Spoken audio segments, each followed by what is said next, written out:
te romb na sax justement. alors donc voilà. on verra bu ñu demee ba conseil constitutionnel valider définitivement les listes on verra ce que ça va donner. alors Mame Birame très souvent quand même da ngay dégg ñoom les hommes politiques yi sawar ci lool surtout ñu jàng droit pour journalistes ay cuune lañu xamuñu lii xamuñu laa mais tey on a beau critiquer parité ak beneen bi nu mu tudd parrainage. mais tey au moins ça nous montre que suñu classe politique bi. Il y a un travail immense boo xam ne ñenn niñ koy def mais à côté il y a des cuune yoo xam ne confectionner une liste sax daf leen jafe. waaw tout à fait loolu moo xam naa ne bu ñuy def une analyse globale xam naa ne mënuñu ko ci ñàkk a boole. parce que comme nu nga ko waxee souvent c'est la presse qui fait les frais ñu naan ay journalistes yi xamuñu dara patati patata expliquer tey jii nii on a vu avec ces élections là que vraiment suñu classe politique bi war nañu jàngaat bu baax a baax quand même. parce que des fois moom sax sànq mu ngi joxe benn exemple rek benn leader boo xamante ni mu ngi confondre des trucs yoo xamante ni c'est tellement terre à terre donc doo comprendre quoi xam nga bu njëkk da daan am dans les partis ce qu'on appelait les écoles là. les écoles du parti. très bien donc mu nekk loo xamante ni nekkul tur ba rek moo fay nekk mais day nekk des cadres yoo xamante ni nit ñi dañ fay dajaloo di échanger sur les questions nationales sur les questions internationales de sorte que mais là da nga xool suñu plateau yi rek am na yenn hommes politiques yoo xam ne dañuy ñëw toog mais. la ñuy wax daanaka mënoon nañu da ngay gis tellement le niveau est très bas parce que effectivement yooyu yëpp amatul. xam nga nit ñi toogatuñu échanger sur les questions d'actualité au Sénégal à l'international même par rapport ak dañ daan toog. à un moment donné semaine du weesu. te gisoo par exemple benn parti mu génn benn communiqué. di jàngat la situation. comme le PSD tout le mercredi par exemple. voilà très bien. mais vraiment loolu yëpp amatul on voit que le niveau bi ñuy wax ne ci presse bi la. ci élèves yeeg étudiants yi la on peut dire que ne c'est général quoi. alors dinañ ñëw ci Pape Makhtar ci jàngat yi ñu war a jàngat ci décision conseil constitutionnel et tout mais comme dit Mame Birame d'une manière globale il faudrait peut-être que la classe politique la presse que nous sommes ñu jàngat xam ne période bi ñuy dund nii je le disais tout à l'heure à Mame Birame c'est une période fort intéressante quand même parce que là xam-xam mooy wax lii ñoom Déthié Fall ak ñoom Benoît Sambou yooyu di dem di defi conseil constitutionnel DG affaires yooyu du ay caaxaan ay xam-xam lañ koy defee ça veut dire peut-être que ni comme dit Mame Birame il faudrait que les partis se forment davantage buñ bëggee yu mel ni ñu mën ci génn. waaw période bi moom technocrates yi war a génn ñi nga xamante ne ay politique nañ dañu war a dem toog ba ñu pare li koy gën a firndeel rek boo xoolee ci décision conseil constitutionnel yi mu jot a génne am na yoo xamante ni da koy déclarer irrecevable parce que bu ñuy irrecevable rek mi ngi wax ci forme bi bu rejeté si lay doogay wax ci fond bi donc li nga xamante ni forme bi parce que ñi nga xamante ni ñoom ñoo habilité pour dem ci conseil constitutionnel dafa am ñu war a dem mandataire par exemple d'une coalition moo war a dem mais Pape Makhtar Diallo en tant qu'électeur mënul saisir conseil constitutionnel loolu boo ko xamul nag xam nga ni nga naan da ngay dem ci conseil constitutionnel da ngay wane que ni cuune nga ak yeneen mbir yoo xamante ni yu bëri ñi ngi doon am ci période dépôt liste yeeg yu bëri ñi nga xamante ni dañuy dépasser li nga xamante moo leen yoon may te loolu yëpp li koy waral mooy parti yi le plus souvent ñi nga xamante ni mooy lu ñu tuddee les cadres duñu am base politique ay technocrates nañuy doon te bu coo amee ñoom au lieu ñu jiital leen dañuy bëgg ki nga xamante ne mën na wax mu jiitu waaw te buy wax le plus souvent du consulter ñi nga xamante ni ñooy technocrates yi parce que parti boo dem dina am ay juristes dina am ñoo xamante ni am nañu tuuti xam-xam ci fichier wa kii yenn mbir yi nga xamante ne surtout ay forme mais dañ leen di teg fële di indi koo xamante ne cookat la xastekat la bu ñëwee di wax yoo xamante ni yow mii di déglu boo koy dégg da ngay naan kii lan lay wax nii looloo dal ku mel ni coalition Bougane Gueye Dany le gars Meng bu demee naan day saisir conseil constitutionnel mais moom si boppam waroon na xam ni que dañ conseil constitutionnel allait se déclarer sa requête irrecevable parce que du moom waaw d'accord bu ko neexee bu ñu xeex ci problème bi du xeex voilà mais affaire xam-xam la waaw mbër moom est-ce que mbër la méng bu dem déposer ji requête bi ci conseil constitutionnel mënu ko def donc ki ko waroon def mooy seen mandataire li nga xamante mooy coalition gëm sa bopp lu yooyu yëpp tey jii dafa am yoo xamante ni xam-xam moom nañu waroon jiite et malheureusement politique fonkatuñu xam-xam lu ñu fonk mooy tey jii kii am na mbooloo am na lii na jiitu ba ci Barthélémy Dias am na fi ay mélange yoo xamante ne jot na ko fay def ci kii dem ci buntu direction des élections ni day dugg par force alors que yoon mayu ko ak yeneen yoo xamante ne vraiment jamono jii daal justement Pape Makhtar ça tombe bien quand tu compares yaa ko tudd keroog bi ñu demee DGE quand booy comparer la réaction de Barthélémy Dias ak la réaction de Déthié Fall puisque militant au parti moo fi toog tu te rends compte facilement que ni Déthié Fall il est dans je ne sais pas moi il est dans les textes. L'administration, les textes, ce que les textes lui donnent. da koy jël ba mu jeex.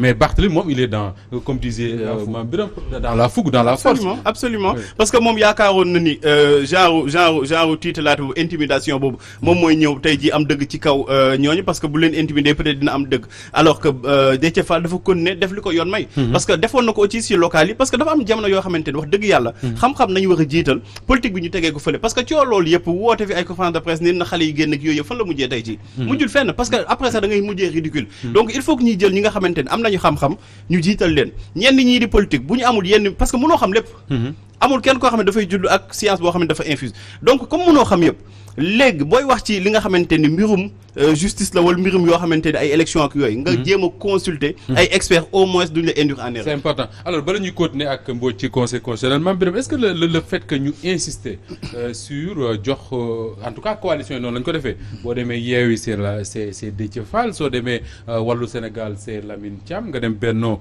c'est Benoît Sambou ak Mimi Touré est-ce que le fait que ñoom coalition yi ñu insister sur ce que dit Pape Makhtar wax jox ñoo xam ne dañuy wax ci xam-xam wax ci leen texte may est-ce que du luy bokk ci liy contribuer ci liy dalal réew mi ñu xam ne à travers les textes peut-être on peut régler beaucoup de problèmes même si ça règle pas tout. waaw non c'est que déjà bu ñu accepter le principe. ba ne d'accord nañ que ne ci code bi la ñuy tegu. pour dem ci élection yi waaw donc dañu war a def de sorte que lépp lu ñuy def mu tënku ci texte yi. très bien mais ce n'est pas par hasard parce que coalition yi ñuy wax ni yëpp bëri nañ ay membres ay leaders yoo xam ne ñu nga fa. suñu choisir Déthié Fall. c'est parce que.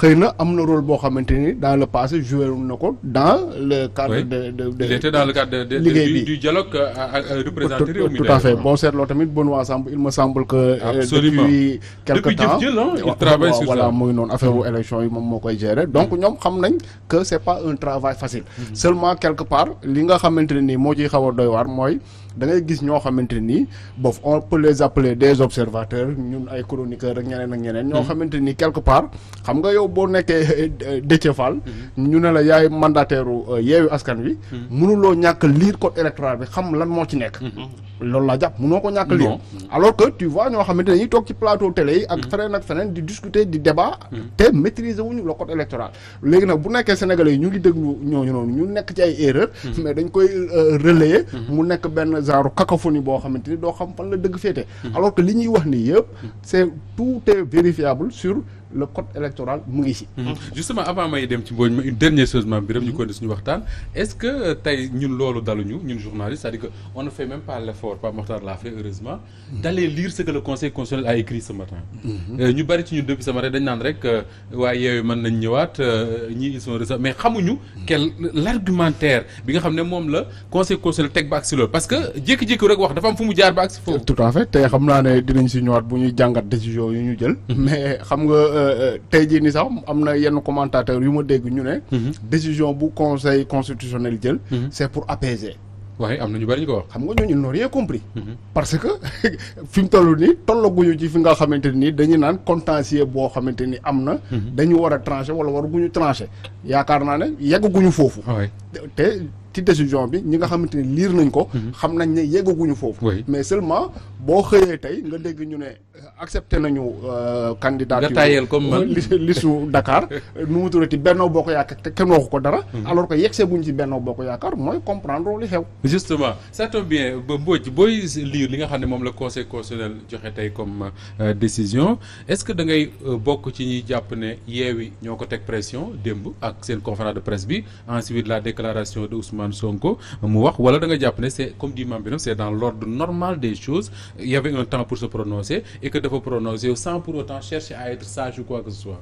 non ñun le droit a été dit. non ñun suñu requête bi ñu bind. mu ngi fii on avait fait 3 requêtes.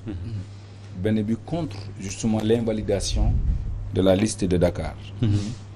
ñu def ñaari requêtes yoo xamante ne ni bii dañ ko def ci turu benn électeur. bi ñu def ko ci turu Déthié Fall. pour attaquer la liste de Benno. fenn lañ doon amee ay kii parce que moom moo tax la déclaration d'irrecevabilité bettuñu. parce qu'il y avait pas une décision du ministre. dañoo utiliser li ñuy wax en recours de pouvoir. la théorie de la connaissance acquise. parce qu'en vérité Benno parrainage am bi amul notification. amul affichage mais dañ leen waroon notifier nag. loolu moom njuumte direction générale des élections la mun nañu wax c'est sax ñàkk a tëdd njaaxaanaay la. parce que aussi bis bi nga xamante dañ ko gis avant moom muy dugg ci période de vérification déjà parrainage bi avant période de vérification lañ ko gis. et de régularisation. Déthié Fall gis seen problème mu parité bi le dernier jour période de la période de vérification. ça veut dire que ne pas notifier à la coalition Benno loolu la ñuy wax une conférence de presse démb. donc ne pas notifier à la coalition Benno ces irrégularités donc justement c'est suspect day wone ne direction générale des élections justement fi seen tànk du yoon te dañoo nekk ñoo xamante ne dañuy jàppal tànk waa Benno Bokk Yaakaar. est-ce que du ñàkk a xam aussi moo leen. déedéet xam nañ ko parce que ils nous ont notifié à temps. ñun dañu notifié à temps attaqué ji mbir mi ca conseil constitutionnel parce que amul benn décision bu ñu génnee ci li nga xam ne moo di coalition Benno Bokk Yaakaar. dama la exprès dem defi ko mais est-ce que du ñàkk xam ne déedéet ñun ñàkkoon ñu xam. parce que ñun ces choses là bu ñu koy def on le fait sérieusement man dama bokk ci ñi ko doon liggéey au moment où Sonko ak Youm doon kii boobu ñun ñu ngi sëgg. mais alors on a utilisé la théorie de la connaissance acquise. Il faut que le conseil justement xam ne ce problème là se pose dans le jeu électoral sénégalais. mais justement on a douté à un moment donné justement que mu mun a dem au fond. on taxaw nañ ne ana décision bi décision amul décision nag mu ngi am au moment de l'affichage ñu ngi xaar ñu affiché puisque notifié wuñu waa Benno notifié wuñu waa Bonne mais daañu affiché le 30 ou le 31 à 60 jours des élections mais Benno dafa war a bokk ci élection xam nga parité ak parrainage ordre public. s'il vous plaît Abdou Aziz avant ma ñëw ci Benno dina bokk ak du bokk dafa am loo xam dama bëgg mu leer ci ñuy seetaan parce que c'est ça l'intérêt ñi toog fii tubaab la ñuy wax mais ñiy seetaan dafa am nu ñu leen ko mën a wax pour mu leer da nga ne yéen da ngeen a saisir conseil constitutionnel pour mu xam ne y a un problème. c'est ça que vous voulez dire que ni y a un problème boo xam dañ ko war a notifier mais yëg ko yéen pour mu yëg ko maanaam xam nga théorie de la connaissance acquise. loolu laa bëgg nga expliquer ñu ko maanaam xam nga comme par exemple. bu nekkee dañu la regroupé dafa am acte individuel dañ koy notifier nit ki. waaw acte boobu mun la opposable tant que yow xamuloo ko. waaw le délai du recours day commencer daw. jour bu nga xamante yow manifester nga ne xam nga ko. mooy li ñuy wax la théorie de la connaissance acquise. très bien jour boobu ngay commencer nga xam ne yow munuñ la appliquer forclusion ki nga xamante ni maanaam da moom lañ ko notifier. très bien ñun foofu lañ appuyé wu. parce que le bordereau bi nga ne moom moo prouvé ne Benno Bokk Yaakaar dafa déposer parrainage. ñëpp gis nañ ko. oui ñun foofu lañ appuyé wu on a versé le bordereau. donc li ñu reproché mooy lu tax ñu viser l'article 184 effectivement. alors donc le conseil a raison parce que article 184 vise les décisions du ministre. il y a pas une décision du ministre. donc maintenant mais décision donc le conseil daf leen wax ne gisagul une décision du ministre. c'est ça en termes clairs décision du ministre. très bien mais décision du ministre dina am décision du ministre bi parce que le fait. juridique bi nga ne moo ñu taxoon a jóg. moo tax ñu mobiliser suñu énergie. mooy Benno Bokk Yaakaar n'a pas respecté justement cette obligation d'ordre public de la parité. dans sa liste. d'accord maa ngi ñëw léegi ci parité. ak le fait que Benno respecté wu ko mais dafa am lu mu wax lu am solo mooy conseil constitutionnel daf leen wax ne. gisul une décision du ministre. le conseil constitutionnel. cela veut dire quoi que ni dans ce pays il est possible qu'un ministre puisse prendre un arrêté ça non c'est un arrêté. oui puisse prendre un arrêté. parti politique yi yëguñu ko parce que effectivement parti yi ñi nga ci waxal yëpp Thierno Bocoum toog na fii démb yëguñu ko waaye Yewwi yëguñu ko yaa ko Benno moo ko yëg. on est en face d'une direction générale des élections boo xam ne mën na jël responsabilité ci moom li Pape Mokhtar droit yoon may ko mu ne ko du ma la ko nangul loolu mooy la réalité de ce que le conseil dit.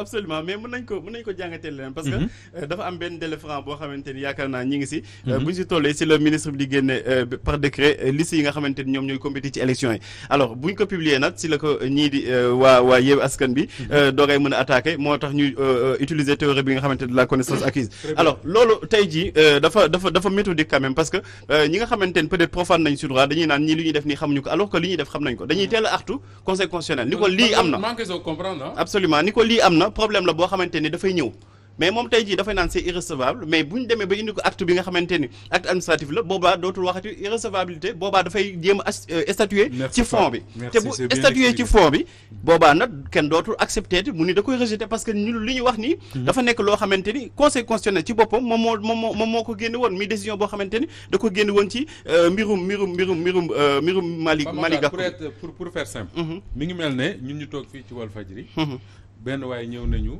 defaru leen seen toogaay parce que ngandam sàcc gi mi ngi di nee di ñëw ñëw. gisaguñ sàcc mais xam nañ ni mu ngi ñëw. absolument loolu la da leen ak. donc bu yegsee il faut ñu mais bien sûr di nga réagir. wala fee mi ngi